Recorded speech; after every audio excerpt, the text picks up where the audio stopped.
chess tour. And here they are in another matchup. The bar in the middle. What are we seeing from the get-go in this matchup? Yeah, so it's very tense, but Arjun has made a very ambitious but committal decision over the last couple of moves. He's advanced the f-pawn down the board, so he's initiating a potential pawn storm against the white king. If he gets time margin here, I don't think he'd hesitate too much. He would throw the black g-pawn down, try to dislodge the white knight, and just all the pawns would head towards that white king. I don't like what Magnus has done with his queen, I've got to say. I'm not sure how it ended up there. And white's pieces are a bit locked up for now. Still, white is solid, of course. Shouldn't be too much wrong objectively. But, yeah, he's down on the clock too. Magnus Carlsen. On c4, have double isolated pawns yourself? I don't think you do. And we actually did just see Arjun make a move. He doesn't push the pawn. He plays bishop f6, which does immediately defend his pawn e5. But already I'm thinking about exchange sacrifices. We've seen so many world champions over the years, including Magnus Carlsen, eventually try to plant a rook on d5. I don't think it's good right here and now. But at some moment, look for that kind of exchange sacrifice. Yep, getting a strong passed pawn in return, opening up a nice outpost for the white queen. The problem here maybe is that black would ignore the rook, at least for a move or two longer. And yeah, a very thematic idea there. Instead, Magnus captures this black knight, and Arjun is hesitating. I'm very surprised here, I've got to say. If you take with the pawn long term, these are extremely weak. And we see him taking a little bit of time here. I do not see another way to defend the e5 pawn. It's also interesting that white has the possibility to build up more pressure against the center pawn. He drops back with the queen, and one idea, rook d5. Again, super combative with an exchange sacrifice, but this is the other plan that Magnus has gone for. He wants to really double up the pressure on the e5. He's looking at setting up that queen and bishop battery along the diagonal. Arjun swipes up the rook all the way to e8 so that he can fall back with the bishop to c8. A retreating move by the bishop, just making sure the pawn on e5 remains defended. Yep, it's just a battle of plans right now, and the more we look at the position, the more it feels like this is a real hole in the black camp. If the white knight could ever land there, that would just be glorious. I'm not sure the path. Unfortunately, it does take a few moves, but if you imagine the white knight on this beautiful, juicy square, then yeah, you can resign as black. You don't even want to tolerate that, but it takes too long. And a big decision there by Arjun, because he could have brought his bishop forward, and instead he retreated backwards. He's covering that d5 square. If instead of retreating to f7, he brought his bishop forward to g4. It looks like Magnus is turning this slightly in his favor, at least momentum-wise, but will Erigaisi fight back? For example, we mentioned a possible pawn storm at some point. I don't think you can go for it right now, too loosening, too weakening, but first he takes a timeout to defend the 7th rank. Magnus, can he up the pressure? It looks like all of his pieces are pretty much on their perfect squares right now. And can he improve? That's the question. Or can Erigaisi just knuckle down, solidify, and hope to counter later? You take it first. I'm a bishop person, I have to say. I love the bishops, but of course it depends on the position. When you've got a bishop pair, you're really looking for an open position so that your bishops can be on these diagonals. These are long-range pieces. They need space to breathe and to really thrive and flourish. But in this position, as we can see, the bishops are behind their own pawns, and there really isn't that much to play for. Also, knights are super tricky. Blitz, give me a knight any day. Okay, how about you, Robert? I think I grew up preferring my knights over bishops. If I can just get a neutral position with the pair of bishops, I already feel like I have an advantage. And so, yeah, I would go with the bishops. The bishops have range, that they can be like archers, just looking afar across the board and target everything. They're defended. The pawn structure is preferable for white. And look at this. The knight f3 was putting pressure on e5, but Magnus pushed his h-pawn, not to create luft for his king, but to bring his knight back just to head forward to g4. And he induced a weakness with Arjun playing h5 simply to stop that knight moving. This is Magnus at his best, maneuvering chess, and he is the one with the upper hand here. Every move is difficult to answer. He's burning the clock. He's down to, wait, what is that, 3 minutes on the clock? And a really passive position for black.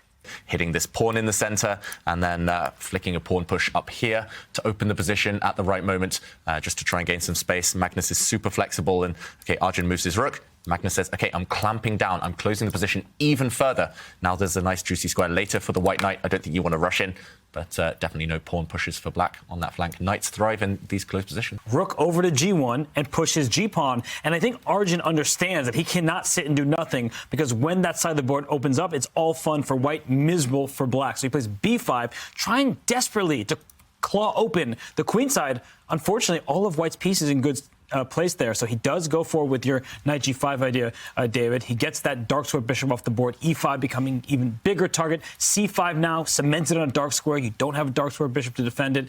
I would not like this position at all for black. I just don't see any plans. It's just the clock. It's just the position right now. Both Less than 2 minutes now. suffering on both. Then, yeah, super strong pawns now in the center. White still has ideas of attacking on this side and great positional compensation. Instead, Magnus, he doesn't play the slow approach, of course. He goes in with his queen. He's going to zigzag her into the black camp and just increase the pressure. This is so unpleasant to have. He does swap off a pair of pawns. We just saw that. But now what? Maybe he's best served just moving his king side to side and saying that perhaps Magnus has no way to make progress. Yeah, argue that black has a fortress. OK, first he solidifies another pawn, but look at that white dark squared bishop now. If black's central pawn ever disappears, that white dark squared bishop rakes across the board. And yeah, this... Wow, Magnus just widening his eyes there. Yeah, shocked. what is that about? I think shocked by this last decision by Erigaisi.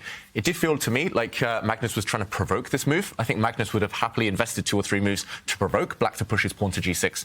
But Magnus now just needs to find a killer blow. Magnus Carlsen is under 3 minutes on the clock. This is the first game in the winners' semi-final match between these two.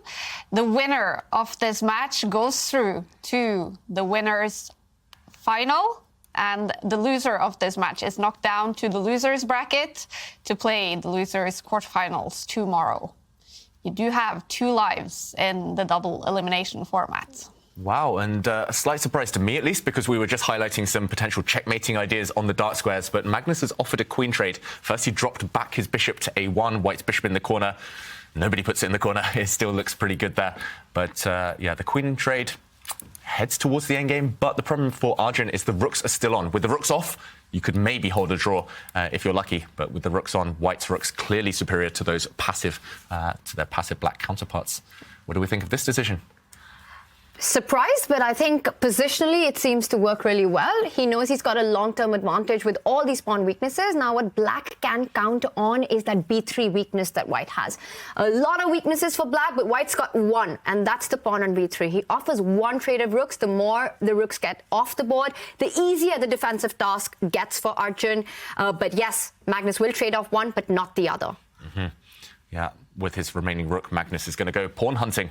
There we go, a trade of pawn, trade of rook, sorry, and we launch up the board with that white rook going after the Isolanis. The black a6 pawn is the first target. 5 seconds as well. Oh, sorry, 13 seconds for Arjun, but not much time at all. No, and he finally takes the pawn e5. We've been pointing at it for the last bunch of moves. He takes it, and the f4 pawn is next. The a6 pawn is hanging. The rook just patrolling the 6th rank here. Arjun trying to find any idea just to stay alive here, but with so little time, and I think white can just start scooping up the material. Yeah, 1 pawn down, and it's about to increase Magnus's lead. First, he gives a check. Ooh, discover checks all over the shop here. If Magnus wants, first he can just step his bishop out the way. Just avoid any rook takes bishop ideas, and the threats continue. There we go. White's rook is going to jump out the way. I think we won't see Arjun fight this one on much longer. You're facing the best endgame player of all time, and you're a pawn down with a bunch of weaknesses. Yeah, it's sad. It's just been a masterclass from Magnus in terms of strategic play. This was super tough from start to finish for Arjun. It was all about giving Magnus the kind of position where Magnus is the only one playing and putting that pressure move after move. It's just a nightmare against him. And we see now he is a couple of pawns up. It's not even about the concept of 2 weaknesses. Everything is a weakness in black's camp right now. Arjun with f3 attacks the... Magnus with f3 attacks the bishop, but also defends the e4 pawn. The bishop will fall back. The g6 pawn will hang. And now he goes for rook b8. That's an interesting move, but what is the point? You can just pick up the bishop on g4. Yeah, it's desperation. He's hinting at a counterattack. If the black rook can get active, maybe start checking the white king, especially after a trade on g4. Black will have a couple of pawns next to each other, but it's just, yeah, it's just a bluff, unfortunately. I think with a few seconds left on the clock, Arjun is just playing for tricks, and they don't quite work. Has Magnus calculated it all? I think he can just figure it out at this point. Oh, Yes, he has. yeah, he gives his bishop back just to create a passed pawn over here. The g6 pawn is still hanging. He'll have 2 advanced passed pawns that cannot be stopped. And the material count is still in Magnus' favor after all of that. So Arjun, he's just playing on just to get these final moves in, but the h pawn cannot be stopped anymore. Yep, that white pawn will cost black his rook if you want to stop it.